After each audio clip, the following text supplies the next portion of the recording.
Hey, what's up, everybody? Happy Thursday. Hey, so it appears that everybody wants to get, or a majority of the people want to get thin and lean and athletic and nice and tight and looking like you work out, and maybe not so much big and bulky or muscular like a bodybuilder. Now, if it was very easy to get that big and bulky and muscular like a bodybuilder, then with the amount of working out that Steve and I do, we would be huge.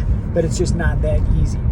But on the flip side, it's also not that easy to get lean and thin and athletic and tight and kind of the muscle where you want it to be and look the way you want it to look.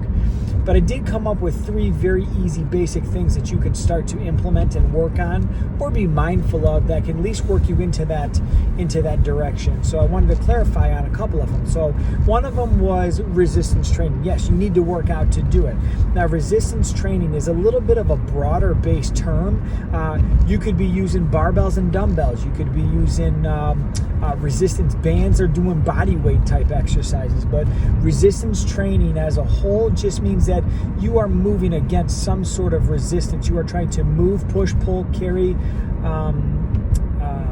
some sort of load, however heavy that is. It doesn't really matter. But that's what resistance training means, and that's what you're going to want to embark on and embrace and kind of engage upon on a regular basis. So resistance training doesn't just mean lifting weights per se, the traditional sense, lifting weights. The second thing that I talked about, this is a little bit more broader based, and it's increased your protein intake. So it is a very, very common issue is that people don't get enough protein in their daily diet on a regular basis. So if you're doing the things that need to be done, which is that resistance training program or weightlifting program that we just talked about, your body's going to need protein. And chances are it's going to need more protein than what you think, because you're breaking your body down and you're trying to build it back up. It's that protein that builds you back up. Okay, that's what helps you recover, but it also helps you establish that muscle that you're going for, that lean look. Okay, now whether you're going from 75 grams of protein and you need to be at 150 grams of protein, or maybe you have no idea what your protein intake is, maybe you just need to start tracking your protein. Okay, but if you have questions on that one, hit me up, DM me below. I'd love to give you a little bit more in-depth information on how to calculate your protein. It's not very complicated, and once you kind of figure it out, it's super duper easy and makes sense to implement. Now, the third thing is going to be do steps 1 and 2 consistently or on a regular basis.